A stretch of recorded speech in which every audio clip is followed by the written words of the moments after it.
안녕하세요. 힘들게 키운 자식에게 큰 배신감을 느꼈던 60대 여자입니다. 너무 아끼고 사랑하며 키운 만큼 자식에게 실망하는 일은 굉장히 뼈아픈 법이더군요. 저는 이 채널의 애청자인데요. 댓글들을 보아하니 이곳엔 저와 같은 연배 부모님들이 많으시더라고요. 그래서 친구에게 하소연하듯 저와 같은 애청자분들께 제게 일어난 일에 대한 푸념을 해보고 싶어 이렇게 사연을 보내게 됐습니다. 남편과 전 참 가난하게 결혼 생활을 시작했어요. 우린 가난을 벗어나기 위해 함께 식당을 운영하며 정말 열심히 살았죠. 남편은 큰애가 학교에 들어가면서부터 택시 운전을 시작했지만 전 혼자서도 식당을 꾸준히 운영했습니다. 그렇게 맞벌이를 해야 돈을 더 많이 벌고 모을 수 있었으니까요. 또한 우리 가족은 식당에 딸린 방 2개에서 생활을 했었는데 식당을 접으면 집을 새로 구해야 했기에 더더욱 식당을 지켰던 거예요. 야, 내가 제일 맞으니까 소세지도 너희들보다 더 먹을 거야. 넌 보지 마. 희서가 맞으라고 맛있는 걸 제일 많이 먹어야 된다는 법이 어딨어. 네 목 다 먹었으면 나머진 동생들한테 양보해야지. 싫어요. 전 더 먹고 싶다고요. 그럼 어머니가 처음부터 소세지를 많이 사오셨어야죠. 너 이놈의 자식. 안 되겠다. 그게 엄마한테 무슨 말버릇이야? 너 밥상머리에서 욕심 부리고 시끄럽게 굴 거면 당장 숟가락 내려놔. 그리고 저기서 손 들고 서 있어. 남편과 제겐 2아들과 막내인 딸까지 3아이가 있었습니다. 그리고 제 사연의 주인공은 3아이 중 큰아들이에요. 보통 이런 사연을 들어보면 맞이는 의젓하기 마련이던데 저희 큰아들은 좀 달랐어요. 큰아들은 작은아들과 딸에 비해 좀 이기적이고 얌체 같은 아이였거든요. 맞이지만 동생들에게 장난감이나 반찬을 양보하는 것도 싫어하고 어린 둘째와 막내가 식당 일이나 집 청소라도 돕고 있으면 어느샌가 큰아들은 사라져 있더라고요. 그럴 때마다 큰아들은 눈치를 쓱 보다 놀러 나가 버렸거든요. 왜 이렇게 큰애만 유독 이기적으로 굴까 싶어 때론 회초리도 들며 우린 큰애를 엄하게 훈육했어요. 버릇이 나빠질까 봐서요. 하지만 이렇게 욕심이 많아진 것이 가난한 집에서 태어나서인가 싶어 큰애에게 미안한 마음도 컸죠.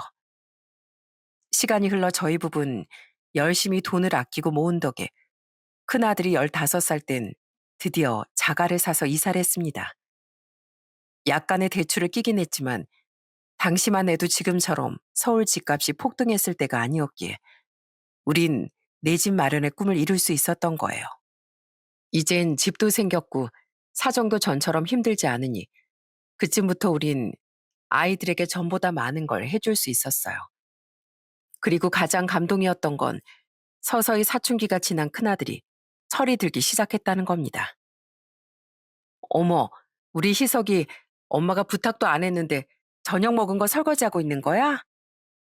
네, 어머니가 힘들게 저녁 차려주셨는데 이 정도는 제가 해야죠. 맨날 동생들도 하던 걸 저만 안 했었잖아요. 전에 못 느꼈었는데 요샌 그게 참 부끄럽게 느껴지더라고요. 원래는 둘째와 막내가 집안일을 도울 때면 무관심했던 큰아들은 한 번씩 먼저 나서서 설거지도 하고 일이 끝나고 돌아온 저와 남편의 어깨도 주물러주곤 했습니다. 또 생전 안 그러던 녀석이 어버이날엔 용돈을 모아 저희에게 선물과 카네이션도 사다 주곤 하더라고요. 어머니, 아버지, 이거 얼마 안 되지만 제가 처음 번 돈으로 드리는 용돈이에요. 큰아들은 대학에 진학한 뒤 아르바이트를 해서 처음 월급을 받은 날엔 우리에게 용돈도 주더군요. 키워주셔서 감사하다며 우리에게 큰절까지 하면서요. 그 철부지 녀석이 철이 단단히 들었구나 싶어 저와 남편은 눈시울까지 뜨거워졌습니다. 물론 사람이 철이 들었다고 한들 다른 사람처럼 변할 순 없었지만 그래도 의젓하게 자라준 큰아들을 보면 참 뿌듯하더라고요. 아휴, 이놈의 식당 이젠 그만둔다고 생각하니까 참 시원섭섭하네. 전 막내딸까지 대학에 진학한 해 오래 운영한 식당의 문을 닫았습니다. 땅 주인이 낡은 그 건물을 허물고 재건축을 한다고 했거든요. 이참에 너무 손이 많이 가던 식당을 아예 그만둬 버린 전 이것저것 알아본 끝에 간병인으로 일하기 시작했어요. 그렇게 최대한 일할 수 있을 때까지 일하며 노후를 대비해 놓고 싶었죠. 또한 저와 남편은 지인들에게 물어물어 약간의 재테크도 했었습니다. 그 덕에 우린 큰아들이 20대 후반일 땐 주택에서 아파트로 이사도 갈 수 있었어요. 그 힘든 시절에서 이렇게 여유로워지기까지 고생이 생각나 한 번은 남편과 서로 수고했다고 다독여주기도 했죠. 열심히 살면 세상이 그만큼 보상을 해주는 것 같아. 그지 여보? 그러게 정신없이 돈 벌고 모으면서 살다 보니까 당신도 나도 나이가 많이 들었네. 그래도 여보, 당신 지금까지도 참 고운 거 알지? 아휴, 이 양반 갑자기 부끄럽게 왜 이런데? 진심이야. 여보, 아무것도 없는 날 믿고 시집 와줘서 정말 고마워. 그리고 그 힘든 시절 나랑 같이 울고 웃으면서 우리 애들 다 키워주고 집안도 일으켜줘서 고마워. 우리 이렇게 조금만 더 열심히 살다가 나이 한 60 넘으면 일을 좀 줄이고 살자고. 그리고 남는 시간에 둘이서 손잡고 여행도 다니고 여유롭게 살자. 애들 키우고 사느라 고생했으니까 그땐 좀 여유로워도 되잖아. 그때 남편의 말처럼 전 언젠간 남편과 유유자적하게 살 날을 꿈꿨습니다. 하지만 서글프게도 그런 미래는 결국 오지 못했어요. 아유, 스트레스 받아. 오늘도 택시비 안 내고 도망가려는 진상이 있어서 경찰 부르고 난리도 아니었어. 가뜩이나 운전에 집중하느라 머리 아픈데 이상한 손님들도 한둘이 아니니 너무 고되네. 평소 남편은 운전과 진상 손님으로 인한 스트레스가 많았습니다. 그럼 다른 일을 하래도 이 나이에 어디로 이직을 하냐며 남편은 꿋꿋이 택시 운전을 했어요. 그런데 그런 스트레스가 남편에게 커다란 화로 돌아왔더군요. 남편은 큰아들이 고작 33살 때 심근경색으로 그만 세상을 떠났거든요. 여보, 오래오래 건강할 거라고 술, 담배도 안 하던 사람이 이게 대체 무슨 날벼락이야? 평생 고생만 하다가 이렇게 가면 당신 억울해서 어떡하냐고. 너무 큰 상실감에 한동안 전 목구멍으로 음식을 잘 넘기지도 못하며 시름시름 앓기만 했어요. 그래도 산 사람은 어떻게든 살아간다고 절 위해주는 아이들 덕인지 점차 다시 힘을 내서 살아가게 되더라고요. 아이들의 시간 또한 다시 평범하게 굴러갔죠. 그리고 남편이 세상을 떠난 지 5년 뒤 큰아들은 결혼할 여자를 데려왔습니다. 아이고, 아가씨가 눈도 똘망똘망하고 성격도 야무져 보이는 것이 희석이 너랑 참 잘 어울리더라. 첫인살 왔던 며느리 보니 딱 저희 큰아들의 배필이구나 하는 생각이 들었습니다. 둘이 묘하게 생김새도 성격도 비슷하다고 느껴졌거든요. 그렇게 결혼 준비를 하던 와중 어느 날 큰아들과 며느리가 함께 제게 이런 부탁을 했어요. 어머니, 저희 혹시 1억만 빌려주실 수 있을까요? 1억? 네, 저희 일찌감치 신혼집 좀 알아보고 있는데요. 여기서 30분 정도 떨어진 서울 외곽에 좋은 가격으로 마음에 드는 아파트 매물이 나왔더라고요. 서울 집값이 비싼 건 알지만 요즘 주위 얘기를 들어보니까 서울에서 한번 벗어나면 다시 서울로 돌아오기 힘들다고 하더라고요. 그래서 저희는 좀 무리해서라도 처음부터 서울에서 시작하고 싶어요. 그렇다고 저희가 모은 돈 외에 전부 대출을 껴서 시작하자니 대출금 이자가 너무 많아서 감당이 안 될 것 같아요. 어머님, 저희가 공짜로 그냥 부탁드리는 거 아니고요. 사정 생기면 꼭 어머님 돈부터 제일 먼저 갚을게요. 그리고 이 감사함 평생 안 잊고 효도 잔뜩 하면서 살게요. 제발 부탁드려요. 두 아이는 1억만 도와주면 평생 효도하고 살겠다며 사정을 했습니다. 원래 자식들이 결혼할 때 주려고 각각 5천만 원씩은 따로 마련해 놨지만 1억이란 돈은 조금 부담이긴 했어요. 제가 돈을 좀 모았다고 해봤자 집값을 제외하고 마련해둔 노후 자금에 새아이 결혼 자금을 빼면 그리 많은 재산을 가지고 있던 건 아니었으니까요. 하지만 전 결국 두 아이를 흔쾌히 도와주기로 했어요. 어차피 나중에 다 자식들 주려고 모아둔 돈이니 열심히 살아보겠다는 애들에게 그 정도가 아까우랴 싶었거든요. 어머니, 이 은혜 저희가 정말 잊지 않을게요. 저희 정말 평생 효도하고 감사하면서 살겠습니다. 빌려주신 돈도 여유가 생기면 반드시 갚을게요. 정말 큰 도움이 됐어요. 그 아파트를 정말 놓치기 싫었는지 두 아이는 몇 번이고 제게 고맙다고 인사했습니다. 평생 제게 잘하고 돈도 꼭 갚겠다면서 두 아이는 결혼식 전 신혼집에 입주하던 날 제게 문자까지 보내 또 감사 인사를 하더라고요. 그래, 나한테 꼭 잘하고 돈도 열심히 벌어서 갚으려무나. 하도 고맙다고 하기에 이제 그만 말했으면 하는 마음에 전 그냥 이렇게 답장을 해줬습니다. 하지만 솔직히 그 돈을 받을 생각은 별로 없었어요. 자식에게 준 돈을 뭐 굳이 받냐 하는 생각이었거든요. 어차피 해주려고 했던 결혼 자금 그냥 넉넉하게 해줬다고 생각한 거죠. 그냥 전 돈을 좀 더 열심히 모아 나중에 둘째야 막내 결혼할 때도 5천보단 더 많이 해줘야겠다고만 생각했어요. 이후 결혼한 큰아들 부분 정말 열심히 살았습니다. 야무진 애들끼리 만나선지 두 사람은 아끼기도 참 많이 아끼더라고요. 그래서인지 가끔 두 아이는 너무 짜게 보이기도 했어요. 며느린 결혼한 지 얼마 안 되어 임신을 했는데 앞으로 돈 들어갈 일이 많다며 꼭 저나 둘째, 막내에게 외식할 때마다 계산을 미루더라고요. 또 두 아이는 저희 집에 자주 와서 밥도 얻어먹고 반찬도 싸가곤 했어요. 어, 역시 어머님 손맛이 최고라니까요. 너무 맛있어요, 어머님. 이 잡채랑 소불고기 많이 남았어요? 그럼 저희가 좀 싸가도 돼요? 요새 식비가 워낙 비싸잖아요. 이 매실장아찌랑 파김치도 좀 싸주세요.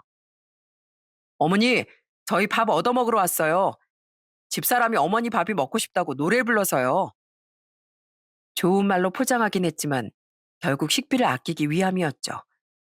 둘째와 막내는 그런 큰아들 부부를 좀 얄미워도 하더군요. 오빠, 엄마한테 반찬값 한 번 준 적 없으면서 새언니랑 너무 뻔뻔한 거 아니야? 맨날 맨몸으로 와서 밥만 쏙 먹고 가고 반찬이란 반찬은 또 죄다 싸가고 새언니도 좀 너무하세요. 야야, 왜 그래? 내가 어머니 반찬 먹고 싶어서 그런 건데. 죄송해요, 아가씨.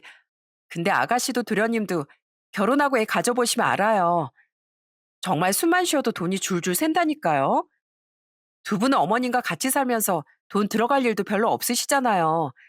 좀 이해해 주세요. 그래도 전 큰아들 부부가 기특했습니다. 며느린 늘 제게 살가웠고 안부 전화도 자주 걸어줬어요. 게다가 요즘 며느리들은 시댁을 그렇게 멀리 한다는데 돈을 아끼려고 한다고 해도 이렇게 자주 찾아와 주는 며느리에게 고맙기도 했죠. 또한 며느린 어떻게든 더 돈을 모으겠다며 임신 막달까지도 일을 했는데 열심히 살겠다고 노력하는 며느리와 그런 며느리를 끔찍이 위하던 아들이 왜 기특하지 않았겠습니까? 요즘 젊은 부부가 돈 모으고 살기 그렇게 힘들다는데 부모가 돼서 그렇게라도 도와줄 수 있으니 오히려 다행이라는 생각이 들더라고요. 그래서 전 아이들에게 하나라도 더 챙겨주려고 애를 썼어요. 고생 많았다, 아가. 이건 잘 뒀다가 너 사고 싶은 거나 먹고 싶은 거 있을 때 쓰려무나. 우리 희석이나 손주한테 쓰지 말고. 저는 반찬이나 두 아이의 선물뿐 아니라 손주가 태어난 뒤 수고했다는 의미로 며느리에게 200만 원도 선물해 줬습니다. 이후엔 아들 부부의 돈을 조금이라도 아껴주려 손주 유모차며 옷에 아기 침대 등 손주 선물도 많이 해줬죠. 두 아이는 그런 제게 많이 고마워했어요. 심지어 안사돈도 제게 연락해 고마움을 전하시더군요. 전 저 혼자 먹고 사느라 바빠서 우리 딸 챙겨줄 여유도 별로 없는데 사돈께 너무 감사할 따름입니다. 전 예전에 며느리에게서 안사돈이 좀 짠순이라는 말을 들은 적이 있었어요. 일찌감치 바깥사돈과 사별하고 혼자 외동딸인 며느리 키우느라 고생을 많이 하신 안사돈은 아끼는 게 습관이 되어선지 지나치게 알뜰하고 남에게 돈 쓰는 일을 꺼리신다고 하더라고요. 딸인 며느리에게도 다 퍼주기보단 너 알아서 살라는 식인 분이라고 며느린 서운한 듯 말했었죠. 하지만 전 안사돈이 야박하다거나 잘못된 분이라고는 생각지 않았어요. 어쨌든 며느리를 최선을 다해 키워주셨고 나이가 드니 부모가 돼서 자식에게 해줄 수 있는 일은 자신의 노후 대비를 잘해놓는 일이 최고라는 생각이 들었거든요. 사정도 빠듯한 부모가 다 큰 자식에게 이것저것 해주는 것이 의무는 아니기도 하니까요. 자식에게 짐이 되지 않기 위해 열심히 사시는 분인데 너무 서운해하지 말거라. 이만큼 키워주셨으면 할 만큼 하신 거지. 그 이상을 당연하게 바래서는 안 돼. 무슨 말씀인지는 아는데요. 그래도 어머님은 저희한테 이것저것 많이 해주시려고 하잖아요. 저는 안사돈에게 서운하다는 식으로 몇 번이나 말하던 며느리를 가끔은 좋게 타이르기도 했습니다. 며느린 그래도 서운한 건 어쩔 수 없다며 늘 안사돈과 절 비교하며 제게 고맙다고 말했죠. 전 그런 며느리에게 오히려 우리 아들과 잘 살아줘서 내가 더 고맙다고 말해주곤 했어요. 저 어머니, 저희 집사람 이제 곧 복지 가는데요. 혹시 괜찮으시면 지금 간병일 그만두시고 저희 아들 좀 봐주시면 안 될까요? 며느린 손주를 낳고 10개월 뒤 복직을 하게 됐습니다. 그때 큰아들과 며느린 절 찾아와 손주 돌보는 일을 부탁했어요. 좀 무리한 부탁인 거 아는데 저희 사정이 너무 힘들어서요. 이 어린애를 어린이집에 보내기엔 요새 흉흉한 사건이 많아서 잘 믿지도 못하겠고 그렇다고 시터를 구하기엔 돈이 너무 비싸요. 시터 비용이 얼만데? 그래도 네 벌이가 4,500원 되는 걸로 알고 있고 이제 애미도 복직할 텐데 그 돈이 많이 부담되는 거야?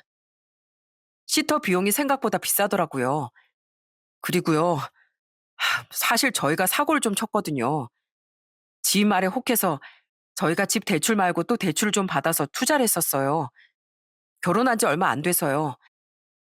신혼집 마련하느라 저희 둘이 모아둔 돈은 거의 다 쓴 상태였거든요. 뭐? 겁도 없이 대출을 받아서 투자를 했다고? 네, 지금 생각해보면 뭐에 홀렸던 것 같은데 그냥 빨리 큰돈 벌어서 어머니 돈이랑 아파트 대출금 갚고 싶다는 생각에 그런 무모한 짓을 벌였던 것 같아요. 근데 그게 수익이 나긴커녕 가치가 뚝뚝 떨어지기만 해서 지금 크게 손해를 보고 있는 상황이에요. 그래서 지금 집 대출금에 그때 받은 대출금까지 갚느라 너무 힘든데 집사람이 애 낳고 무급으로 쉬기까지 해서 지금 생활비에 구멍이 많이 난 상태예요. 그래서 어머니 돈도 갚을 엄두도 못 내고 있는 거고요. 그러니까 어머니, 제발 저희 아들 좀 봐주시면 안 될까요? 저도 이렇게 부탁드릴게요, 어머님. 비록 저희가 지금은 사정이 안 좋아서 수고비를 드린다고 못하지만 나중에 이 은혜 정말 크게 갚을게요. 도와주시면 절대 잊지 않을게요. 저 복지 간다고 해도 월급도 완전 박봉이란 말이에요. 부탁드려요, 어머님. 사정을 들어보니 한숨이 나오더군요. 야무진 애들이라고 생각했건만 대출을 받아서 투자를 하다니 이런 무모한 짓이 어디 있나요? 그래도 열심히 살려다가 그런 것이라니 더 잔소리를 하기도 애매했어요. 저는 고민 끝에 결국 무급으로 손주를 봐주기로 했습니다. 길게는 말고 딱 2년만요. 생판 남도 오래도록 간병하던 저인데 내 손주를 못 봐줄 거 뭐 있겠나 싶더라고요. 어차피 마련해둔 노후 자금이야 충분하니 돈보단 손주의 할머니로서 희생하기로 한 거죠. 열심히 사는 아이들을 도와주고 싶어서요. 그렇게 전 잠시 둘째와 막내와 살던 집에서 나와 큰아들의 집에서 생활하게 됐습니다. 어머님, 잠은 잘 주무셨어요? 잠자리 불편하진 않으셨고요? 아들과 며느리 모두 처음엔 제게 고마워하고 조심스러워했어요. 하지만 제가 편해진 건지 아들과 며느린 서서히 제게 함부로 행동하기 시작하더군요. 어머님, TV 위에 먼지가 그대로 있네요. 청소 제대로 안 하면 애 기관지 나빠져요. 신경 좀 써주세요. 어머니, 저 제 속을 저렇게 개는 거 안 좋아해요. 이렇게 돌돌 말아서 개야 깔끔하다고요. 결혼 전에도 그렇게 말씀드렸는데 그새 까먹으셨어요? 이것들이 자신들 편하라고 제가 집안일도 좀 해줬더니 제게 집안일에 대한 투정을 하기 시작하더군요. 그것도 처음엔 좀 둘러둘러 얘기하더니 나중엔 대놓고 짜증까지 내더라고요. 좋은 게 좋은 거라고 엄마 된 마음으로 참으려 했건만 결국 저도 화가 폭발했습니다. 내가 너희들 집안일 해주는 사람이니? TV 위에 먼지가 보이면 애민이가 닦으면 될 거 아니야. 그리고 희석이 너도 어디서 감히 애미한테 따지듯이 굴어? 어리적 버리장머리가 다 사라진 줄 알았더니만 어디 다 커서 투정질이야 투정질이. 네가 당장 입을 속옷이 하나도 없다고 해서 내가 빨래 다 하고 개준 거잖아. 아니 어머님, 왜 그렇게 화를 내세요? 전 그냥 기왕 해주시는 거 좀 신경 써주시면 더 좋을 것 같아서 그렇게 말씀드린 거예요. 맞아요 어머니. 저도 기왕 해주시는 거 제가 마음에 들게 해주시면 좋을 것 같아서. 아이 시끄러워. 내가 이번만 가지고 이러니? 나도 참다 참다 터진 거야. 난 비록 돈 한 푼 안 받고도 너희 위한 마음으로 애도 봐주고 집안일도 해준 거다. 근데 앞으로는 집안일은 너희가 알아서 해라. 그 뒤 전 손주 때문에 청소기야 돌리지만 나머지 집안일은 일절 해주지 않았어요. 하지만 밥은 제가 먹어야 하니 음식은 해줬는데 두 아인 가끔 반찬 투정이나 국이 짜네 어쩌네 하며 맛 평가를 하더라고요. 전에 저희 집에서 제 음식을 먹을 땐 다 맛있다고 하더니 매일 먹으려니까 자기들 입맛에 맞추고 싶어 한 거죠. 그럼 먹지 마. 난 앞으로 딱 나 먹을 양이랑 우리 손주 먹을 것만 만들 거니까. 어머님, 저 몸매 관리하느라 식단이랑 간이랑 신경 써달라고 부탁 좀 드린 건데 그게 그렇게 화내실 일이에요? 그래서 나도 최대한 신경 써줬잖아. 근데 넌 한도 끝도 없이 바라는 것만 많잖니. 그러니까 그냥 네 입맛에 맞게 네가 해먹어. 맨날 소세지 고기 반찬 타령하는 희석이 너도 마찬가지야. 너흰 대체 날 뭘로 보는 거니? 내가 너희 뒤치다거리 하려고 여기 온 줄 알아? 오히려 나한테 고마워서 너희들이 나한테 밥을 해다 바쳐도 안 이상한 판국에 어쩜 그렇게 둘 다 철이 없어? 내가 애미 너한테 남의 집 귀한 자식이니 참으려고 했는데 정말 해도 해도 너무하는구나. 한번 트러블이 일기 시작하니 정말 기분 상할 일이 태산이었습니다. 어느 주말엔 제가 투정 부리며 자지러지게 우는 손줄 어르고 달래고 있는데 아들은 방에서 낮잠만 자고 있기 바쁘고 며느린 소파에 드러누워 TV만 보고 있더라고요. 과자까지 집어먹으면서요. 그땐 정말 열이 받아서 전 며느리에게 손줄 팍 안겨준 뒤 제 원래 집으로 돌아와 버렸어요. 그리곤 앞으로 너희들 알아서 손주 돌보고 살라고 엄포를 놨더니 그제 아들과 며느린 저희 집으로 찾아와 싹싹 빌더라고요. 죄송해요 어머니. 제가 일어나 있긴 했는데 너무 피곤해서 몸을 일으킬 수가 없었어요. 어머님 죄송해요. 전 그냥 주말이니까 좀 쉬고 싶은 마음에 그랬던 거예요. 어머님은 맨날 집에 계시니까 모르시겠지만 직장 생활하는 게 얼마나 피곤한 건데요. 평소에 어머님이 우리 애를 워낙 잘 봐주시니까 이번에도 그냥 가만히 있었던 건데 제 생각이 짧았어요. 정말 죄송해요. 둘 다 무슨 핑계가 그렇게 많어?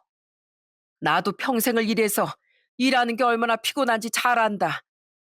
그래서 그동안 너희가 나 혼자 고생하는 거 뻔히 알면서도 게으름 떨던 거 내가 꾹꾹 참아준 거야. 근데 해도 해도 정도가 있어야지. 주말에 너희가 집에 있으면 나도 좀 쉬어야지. 어디 나이든 난 생각도 안 하고 지들 퍼질러 누워있기만 바빠. 부모 배려를 우습게 여기는 너희들한텐 배려해줄 필요가 없는 것 같구나.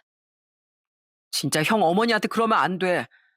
어머니가 우리 키우느라 얼마나 고생하셨는데 이젠 손주까지 공짜로 봐달라고 부탁했잖아. 그렇게 모셔갔으면 최대한 잘해드려도 모자랄 판에 이게 대체 무슨 짓이야? 형이 뭐 5살 먹은 어린애야? 형수님도 마찬가지예요. 전 어머니랑 같이 살 때 죄송해서 집안일도 저랑 동생 둘이서 최대한 나눠 하곤 했는데 왜 저희 어머니 모셔가서 고생이랑 고생은 다 시키세요? 화가 나서라도 이젠 저희가 어머니를 못 보내드리겠네요. 이건 아니다 싶었는지 집에 있던 둘째와 막내도 큰아들 부부에게 크게 화를 내더군요. 그럼에도 불구하고 두 아이는 포기하지 않고 계속 싹싹 빌었어요. 그래도 끝내 마음을 풀지 않으려 했건만 두 아이가 집에 혼자 둘 수 없어 데려왔던 손주가 그날따라 제게서 떨어지지 않으려고 하더라고요. 할미, 화났어? 무서워. 할미, 집에 가자. 안아줘. 워낙 제 껌딱지였던 손줄 매몰차게 떼어낼 수가 없어 저는 결국 마지막으로 두 아이를 봐주기로 했어요. 대신 앞으로 또 건방지게 굴면 국물도 없다고 엄포를 놨죠. 그렇게 큰아들 집으로 돌아오긴 했지만 이미 모든 일이 쌓이고 쌓여 원래 좋았던 큰아들 부부와 제 관계는 많이 서먹하고 멀어진 상태였어요. 그런데 제가 다시 큰아들 집으로 돌아간 지 얼마 되지 않아 제겐 날벼락이 떨어졌습니다. 유방암이요? 제가요? 어느 날 샤워를 하는데 가슴에 약간의 멍울이 만져지더군요.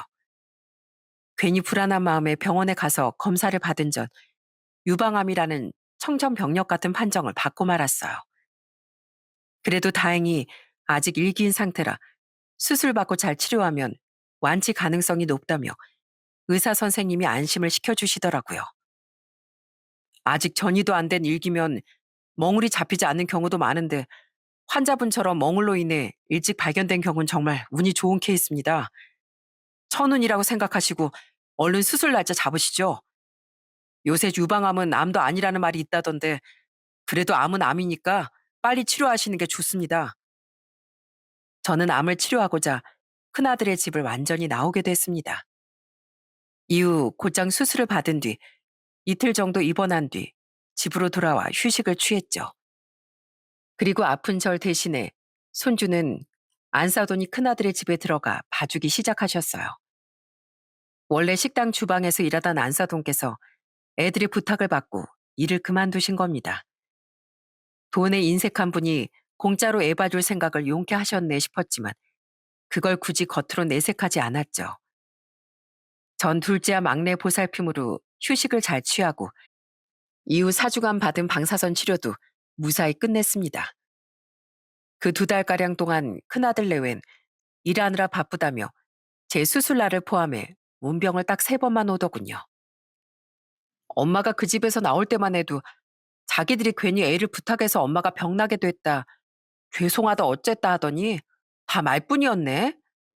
전에 자기들 필요할 땐 그렇게 잘하는 척하고 저번에도 죄송하다 뭐다 싹싹 빌더니 사람들 참 너무하다. 큰오빠 결혼하고 나서 사람이 더 별로가 된 것 같아 엄마. 둘째와 막내는 그런 큰아들 내외를 못마땅해 했습니다. 물론 당사자인 저도 마음이 상했었어요. 같이 지내는 동안 아무리 서로 감정이 상했다고 한들 상황이 힘든 자신들을 1년 넘게 도와준 제게 되돌려주는 게 이런 푸대접이라뇨. 서운함이 쌓일 대로 쌓인 전 서운하다는 전화를 아예 그의 애들에게 하지도 않았어요. 그런 말 하기조차 싫을 정도로 서운해서요. 그렇게 어느 정도 몸을 회복하고 일상생활도 돌아온 어느 금요일 낮에 전 안사돈께 전화를 걸었습니다. 사돈, 혹시 집에 계시나요? 예, 그럼요. 무슨 일이신가요? 우리 손주가 너무 보고 싶어서요. 실례가 안 된다면 잠깐 놀러 가도 되겠습니까? 아이고, 그럼요. 얼른 오세요. 아들 부부한테야 서운했지만 저를 많이 따랐던 손주는 너무 보고 싶더군요. 그래서 전 안사동께 전화를 드린 후 아들 부부의 집을 방문했어요. 손주와 둘이 집을 지키고 있던 안사돈은 그런 절 반갑게 맞아주며 물부터 한 잔 내주시더라고요. 그리고 그날 전 예상치 못한 충격적인 이야기를 안사돈께 듣게 됐습니다. 안사돈은 제 건강에 대한 안부부터 묻고는 이내 궁금한 눈빛으로 물으셨어요. 아유, 사돈, 전에 혼자 애 보기 많이 힘드셨죠? 나도 늙어서 그런지 전에 우리 딸 키울 때랑 다르게 너무 힘드네요. 애가 유난히 많이 칭얼대기도 하고요. 애가 좀 유난이긴 하죠.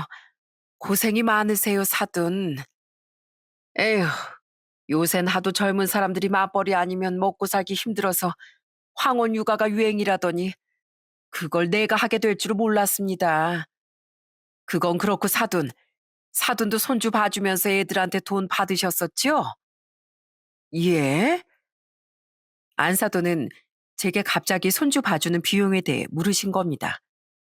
애들이 돈을 줬을 리도 없을 텐데 왜 갑자기 돈 이야기를 꺼내시나 싶어 의아했어요. 하지만 이어진 안사돈의 말을 듣고 저는 황당함에 휩싸이고 말았죠. 애 봐주면서 애들한테 돈 받으셨을 거 아니에요. 돈 이야기야 예민한 부분이지만 이런 얘기를 사돈이랑 하지 또 누구랑 한답니까? 아니 내가 느끼기에 애들이 주는 돈이 너무 짜다고 느껴져서요. 돈이 짜다고요? 아니 얼마나 받으시는데요? 200 받아요. 예? 200이요? 아니 애들이 사정이 힘들다고 안 하던가요? 아니 힘들든 안 힘들든 나도 애 봐주기 전에 식당 다니면서 그 정도 받았으니까 당연히 그때 받았던 돈을 맞춰줘야 되는 거 아니에요? 사돈은 얼마나 받으셨어요? 설마 저보다 더 많이 받으신 거 아니에요? 아니지. 아이, 그렇게 물어보시는 거 보면 나보다는 좀 덜 받으셨나? 에이, 설마 걔들도 양심이 있지. 집에까지 들어와서 애 봐준 사돈께 설마 그 정도도 안 드렸을 거라고요? 정말 제 두 귀를 의심했습니다. 어이가 없더라고요. 제게 힘들다며 돈도 주지 않고 손주를 맡겼던 아들 부부는 안사돈에겐 무려 매달 200만 원이나 드리고 있었던 겁니다. 손주 봐줄 때 저는 필요한 물품, 간식거리까지 다 제 돈으로 사왔었는데 아들 부부는 그것조차 감사하다고만 말할 뿐 제게 돈 한 푼을 준 적이 없었어요. 그랬으니 제가 얼마나 황당하고 배신감이 느껴졌겠어요. 저기 사돈, 제가 이 뒤에 중요한 약속이 있어서 이제 그만 가봐야겠습니다. 아니, 벌써요? 아니, 오신 지 얼마나 됐다고요? 그냥 잠깐 내 얼굴만 보려고 왔던 거예요. 다음에 또 봬요, 사돈. 저는 너무 서운하고 화가 나 얼른 그 집에서 나와버렸습니다. 안사돈이 민망할까봐 티를 내지 않으려 했지만 표정 관리가 되지 않았거든요. 그리곤 그 집에서 나오자마자 바로 큰아들에게 전화를 걸었어요. 하지만 큰아들은 일이 바쁜지 전화를 받지 않았고 전 이번엔 곧장 며느리에게 전화를 했습니다. 여보세요? 어쩐 일이세요, 어머님? 며느린 신호가 5번 정도 울리자 전화를 받더군요. 그런 며느리의 목소리를 듣자마자 화가 나 전 다짜고짜 따져 물었어요. 예, 너희 요즘 안 힘드냐? 네? 갑자기 그게 무슨 말씀이세요? 너희들 사돈한텐 월에 200씩 드린다는 거 사실이야? 나한텐 대출금이 많다 힘들다 하면서 10원짜리 한 장을 안 주더니 이게 대체 어떻게 된 거야? 네? 아, 그걸 어머님이 어떻게...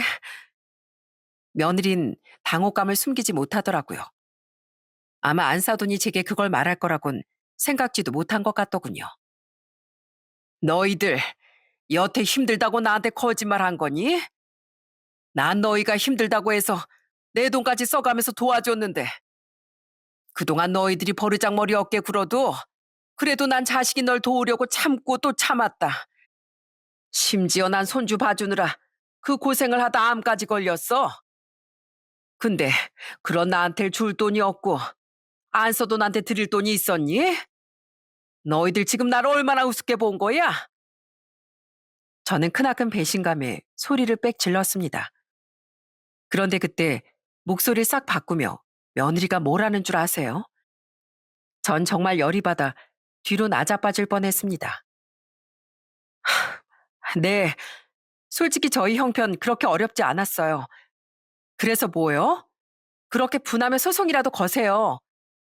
아니, 솔직히 자기 손주 봐주는데 돈돈거리면 너무 추하지 않나요?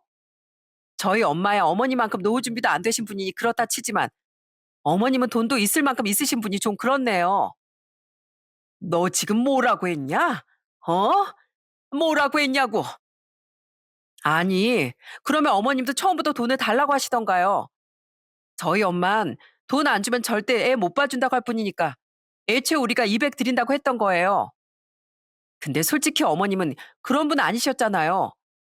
게다가 어머님 유방암 때문에 보험금도 들어왔을 거 아니에요. 근데 너무 돈돈거리시네요. 잘 살아보려는 자식 부부 이해해주는 좋은 분인 줄 알았는데 진짜 있는 사람들이 더하다는 게 이런 건가 봐요.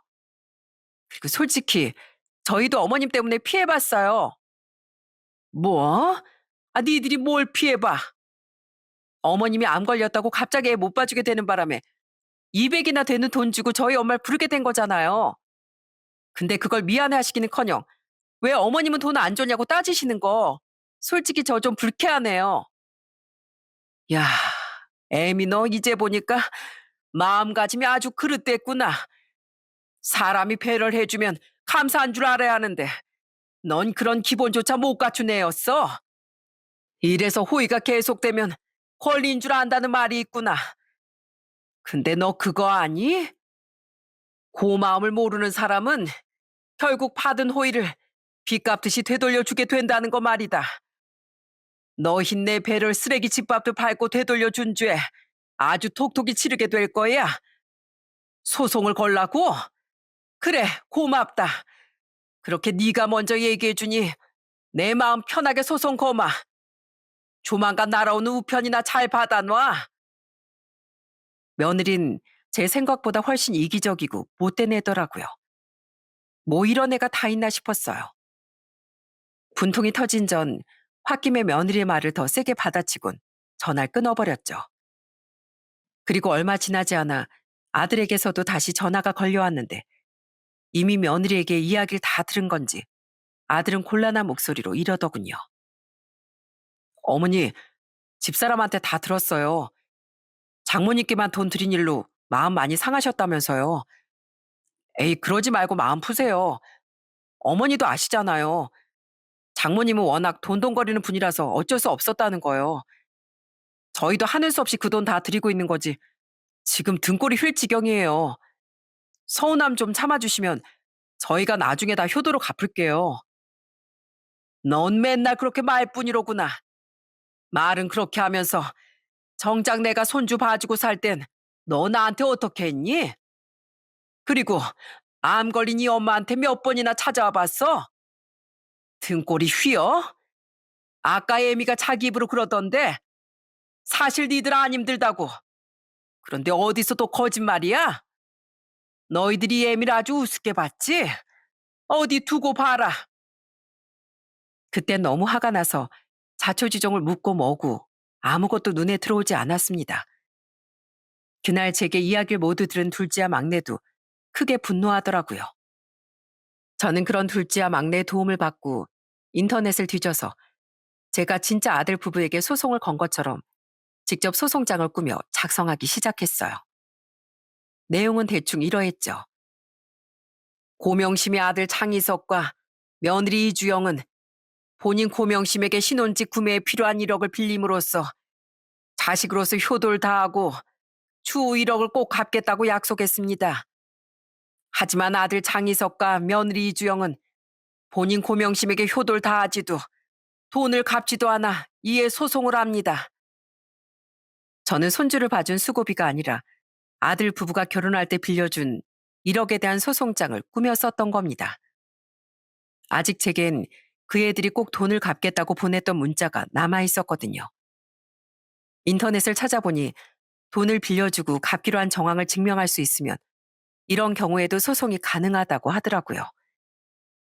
하지만 소송에서 이길 수 있을지도 확실하지 않거니와 일을 번거롭게 만들고 싶지 않아 우선 그렇게 아들 내외를 혼쭐 내줄 요량으로 머리를 썼던 거죠. 그리고 전 그 소송장을 사진으로 찍어 아들 부부에게 전송했습니다. 예전 아들 부부가 제게 돈을 갚겠다고 말했던 문자와 함께요. 우편으로 소송장 받기 전에 사진으로 먼저 보내마. 너희들 내 배려를 아주 우습게 여겼지? 이제 그 대가를 치러야 할 거야. 아니나 다를까 그들은 곧장 제게 전화를 걸어대더군요. 그리고 제가 그 전화를 전부 받지 않았더니 다음날 얼굴이 하얗게 질린지 집으로 찾아와 싹싹 빌더라고요.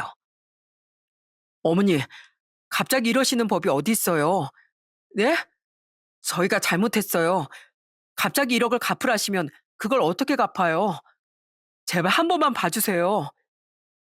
어머님, 어젠 제가 말이 너무 심했죠. 정말 죄송해요. 어젠 저도 너무 당황해서 그랬어요. 어머님 어차피 처음부터 그 돈 안 받을 생각으로 저희 빌려주신 거잖아요. 그래도 모양새 좋게 하려고 갚겠다고 계속 말씀드렸던 건데 그걸 진짜로 받으려고 하시면 어떡해요. 네? 제발요. 그 둘은 당장 1억을 토해내야 하자 눈앞이 깜깜해졌는지 눈물까지 뚝뚝 흘렸습니다. 둘째와 막내는 그런 그들을 노려보고 있었고 저는 싸늘하게 소리쳤어요. 그러게 내가 잘해줄 때 너희들도 잘했어야지. 내 호의를 이딴 식으로 갚으려던 너희한테 내가 왜 계속 호의를 베풀어줘야 하니? 그리고 내가 너무 궁금해서 그러는데 힘들다고 한 게 거짓말이었으면 설마 투자 실패했다던 얘기도 다 거짓말이었니? 어차피 법정에 서게 되면 다 들통날 거. 여기서 빨리 실토해라. 설마 그렇게 구체적으로 절 속였을까 싶다가도 그게 아니면 이 상황이 말이 안 될 것 같아 전 그렇게 물어봤던 겁니다. 그리고 우물쭈물해하던 두 아이의 모습에 정말이었구나 싶어 더 큰 배신감을 느꼈죠. 결국 먼저 입을 연 사람은 며느리였어요. 마, 맞아요. 사실 저희 투자 같은 거 한 적 없었어요. 그러니까 집 대출금 외에 받은 대출금도 애초에 없었고요. 그냥 그렇게 핑계 대면서 도와달라고 하면 어머님이 돈 안 받고 도와주실 것 같아서 제가 그렇게 하자고 했어요. 어차피 그렇게 거짓말하면 공짜로 해주실 건데 수고비 드리기 너무 아까워서요. 정말 죄송해요, 어머니. 정말 기가 막히고 코가 막혔습니다. 그러니까 그건 다 며느리의 주도로 아들 부부가 꾸민 거짓말이었던 거예요. 그렇게 하자고 부추긴 애나 또 그걸 좋다고 따른 애나 정말 똑같이 한심하고 분노스러웠죠. 심지어 들어보니 박봉이라던 며느리의 월급은 박봉도 아니었더라고요. 아들 내외는 둘이 합쳐 월에 무려 800만 원이나 벌고 있었던 겁니다. 저는 솔직히 말했으니 제발 한 번만 봐달라며 다시 싹싹 비는 아들 부부에게 얼음장 같은 목소리로 말했어요. 난 열심히 사는 너희들이 기특해서 뭐라도 더 해주려고 노력했었다. 근데 그런 날 너흰 그냥 호구로만 본 게로구나. 그런 너희들에게 베풀 아량은 없으니 이만 돌아가거라. 어머니, 제발요. 그래, 정 그렇게 애걸복걸 한다면 내가 소송 취하는 대신 니들이 할 수 있는 대안을 알려주마. 당장 그 1억 갚을 자신 없으면 앞으로 매달 300만 원씩 갚어. 그럼 내가 소송 취하해 줄 테니까. 어머님, 300이라뇨. 그건 너무 금액이 크잖아요. 저희 엄마한테 200 드리고 어머니께 300 드리면 저희 남은 300으로 대출금 갚고 어떻게 살라고요. 돈도 모아야 하는데요. 왜 못 사니? 니들은 니들 돈만 중요하고 부모 돈은 돈도 아니다 이거야? 갚기로 하고 빌려갔으면 당연히 내 돈 먼저 갚아야지. 부모 호의를 우습게 한 죄, 내 것만 중요하고 남의 건 하찮게 여긴 죄. 어디 이제 한번 되돌려 받아봐라. 싫으면 난 이대로 소송해서 1억 통째로 받아내면 된다. 선택은 너희들이 해. 아들 부분 싹싹 빌었지만 저는 절대 물러설 생각이 없었습니다. 결국 아들과 며느린 제게 월에 300씩 갚기로 하고 각서까지 쓴 뒤에야 집으로 돌아갈 수 있었어요. 그런 아들 부부를 저도 둘째와 막내도 끝까지 분노스러운 눈빛으로 지켜보았죠. 그리고 그날 오후 그 애들에게 모든 이야기를 들은 안사도는 잔뜩 흥분한 목소리로 제게 전화를 거셨어요. 걔들이 진짜 제정신이랍니까? 부모를 기만해도 정도가 있지? 아유, 어떻게 그런 거짓말을 하고 사돈을 이용해 먹을 수가 있대요? 글쎄 저한테 뭘 하는지 알아요? 앞으로 사돈께 300씩 갚아야 하니까 저한테 수고비를 좀 깎아달라고 하더라고요.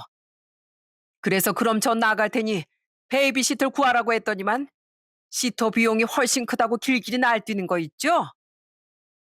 안사도는 또 부모 도움을 거저 먹으려는 아들 부부를 크게 혼쭐 내셨다는군요. 그리곤 이럴 때 봐주면 부모를 더 우습게 알 거라며 한 푼도 못 깎아준다고 엄포를 놓으셨다네요. 우린 서로의 자식을 부끄러워하며 깊은 한숨을 내쉰 뒤 서로에게 사과를 했죠. 그렇게 1년이 지난 지금 큰아들 부부는 여전히 제게 한 달에 300만 원씩 갚고 있어요. 아직 그 집에서 손줄 봐주고 계신 안사돈께도 200씩 드리면서요. 며느리가 일을 그만두고 손줄 보기엔 며느리의 벌이가 200보다 훨씬 크니 그럴 수도 없었던 거죠. 어, 어머니, 저희 왔어요. 아가씨, 도련님, 저희 왔어요. 잘 지내셨죠?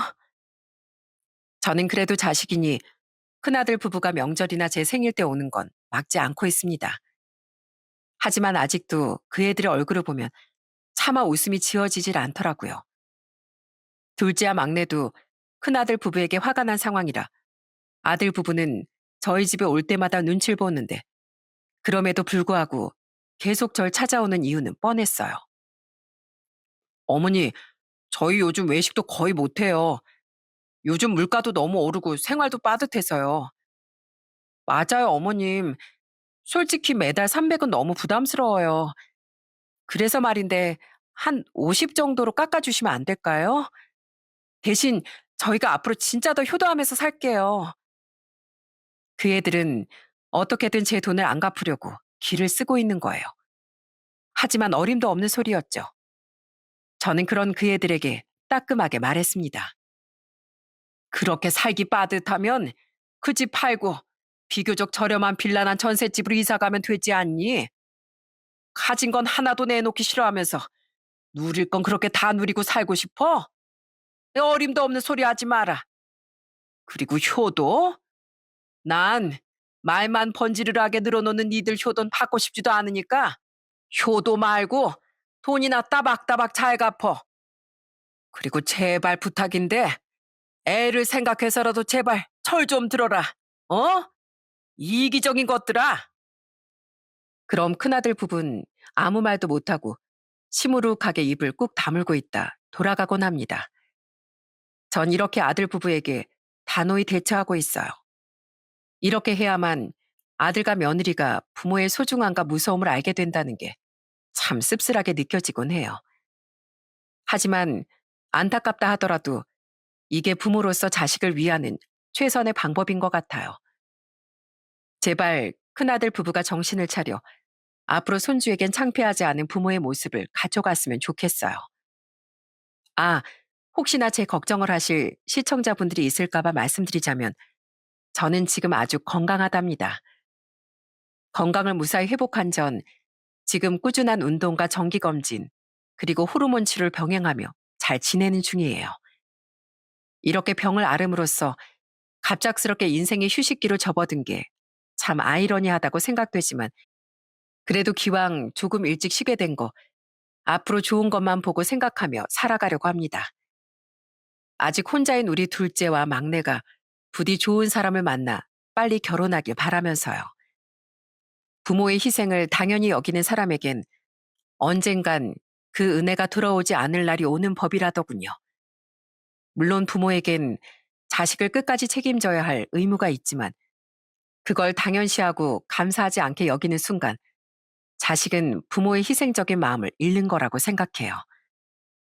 가족은 서로에게 짐을 떠미는 게 아니라 서로에게 버팀목이 되어주는 존재랍니다. 그러니 여러분께선 제 아들 부부처럼 뒤늦게 후회하기 전에 부모님 혹은 가족의 배려와 사랑을 소중히 여기셨으면 좋겠어요. 그럼 전 이만 여기서 사연을 마치겠습니다. 끝까지 함께 해주셔서 감사드려요.